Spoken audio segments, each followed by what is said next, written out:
de los nuncas. Y por eso, le pido al equipo que nos grabe, hemos invitado al queridísimo doctor Isaac de Paz, constitucionalista, jurista, experto, aquí sin censura, y bueno, pues gran amigo de este espacio. Qué gusto me da saludarte, doctor. Qué bueno que te puedas unir a esta nuestra transmisión. Bienvenido. ¿Qué tal, estimado Toño? Muy buen día a toda la audiencia de Sin Censura. ¿Qué tal? Pues, doctor, en estos momentos supuestamente se preparan para una huelga en ese poder judicial que tú conoces perfectamente. En los medios de comunicación corporativos se han estado pintando un panorama apocalíptico de México. Nos hacen pensar de que, bueno, ya, ¿no? Sin esa institución, sin el Poder Judicial, México va a sufrir muchísimo, nos vamos a enfrentar a circunstancias terribles. Podemos empezar por esa parte, doctor. Verdaderamente, en México se enfrenta a un apocalipsis jurídico en estos momentos. Pues por supuesto que no, Toño, por supuesto que no. La verdad es que es una visión muy limitada, ni siquiera se cumple con las condiciones para suspender temporalmente las actividades laborales.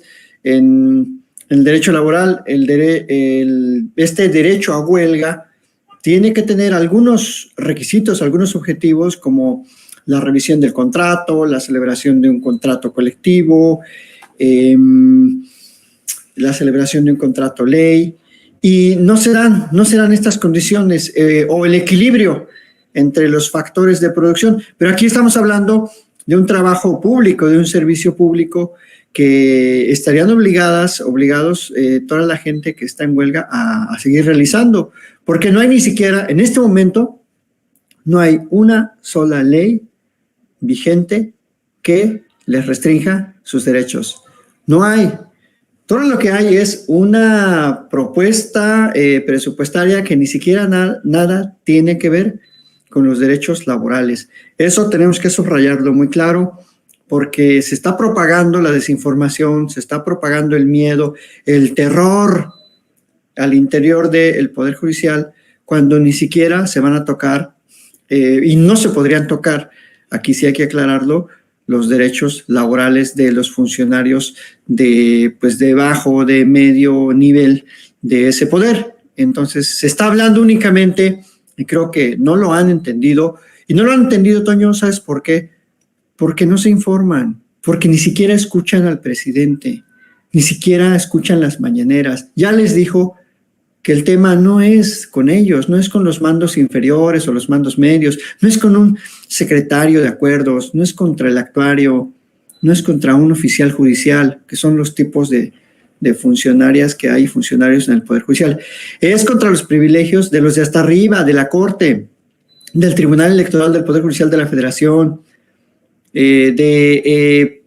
jueces, magistrados que reciben estipendios que no deben recibir, que es suficiente, y dígame al público si no es suficiente, con un sueldito de 160,000 pesos al mes para que pagues la renta de tu casa o para que te compres un coche o hasta, no sé, hay gente en el Poder Judicial que se compra casa cada 3 años. Así lo digo, y te lo dicen, ¿eh? No, yo me compro una casa cada 3 años. Pues claro, su sueldo les da para eso. Y es una grosería eso frente a trabajadores. Imagínate un trabajador que tiene una jornada de 8 horas en una fábrica, que gana a la semana 2,800 pesotes, ya con sus bonos de puntualidad y compensaciones y todo. 2,800 pesotes a la semana. O sea, al mes no llega a veces ni a los 12,000 pesos. ¿Cuándo se va a comprar una casa? O sea, es una grosería que exista eso en el servicio público, que se vayan a trabajar a una empresa de gerentes, de CEOs, de Amazon o no sé, de esas empresas que sí les van a dar para enriquecerse. No en el servicio público, Toño. Entonces, sí es, volviendo al punto del paro, de la marcha, pues qué bueno porque se exhiben de cuerpo entero. Cuando Calderón, en el 2008, el PRI y el PAN, quitaron el sistema de pensiones, el sistema universal de tener una pensión digna para los trabajadores al servicio de la federación. Es decir, los trabajadores del Servicio Público Federal ni siquiera en amparo ni siquiera pudieron invalidar esa reforma. Y era una reforma legal que podía invalidarse porque suprimió, borró, mandó al carajo al sistema de pensiones y nos impusieron un sistema de ahorro voluntario en el que juntas tu lanita y al final te dan lo que juntes. Ya no se hace cargo el Estado. El Estado abandonó su función social de los trabajadores y una mayoría en la Suprema Corte, hay que reconocerle a la minoría, porque sí hubo unos votos de minoría en aquel 2008 que se opuso a esa reforma del sistema de pensiones. Entonces, ahora dicen que se están atacando sus derechos laborales, por supuesto que no. Entonces, y lo digo con números de expediente, con estudios que se han hecho sobre esos casos en los que el Poder Judicial no ha defendido a los trabajadores y mucho menos a los trabajadores de la policía. Escuché que uno de los protestantes en el periférico dijo: policía, el Poder Judicial te ha amparado. No, señores, el Poder Judicial en las acciones de inconstitucionalidad que se promovieron en contra de esa limitación para el cobro de salarios caídos que estaba antes ampliada a los años que fueran, el Poder Judicial validó que solo se permitía como cobro de salarios caídos 1 año, que porque era desproporcional para el patrón. Y dijeron algo muy interesante, dijeron que la ministra Norma Piña y el ministro Jorge Mario Pardo Rebolledo dijeron, y la ministra Margarita Luna Ramos, ya en retiro, dijeron que el salario mínimo no forma parte del derecho humano al trabajo. Así dijeron, que el salario mínimo no forma parte del derecho humano al trabajo.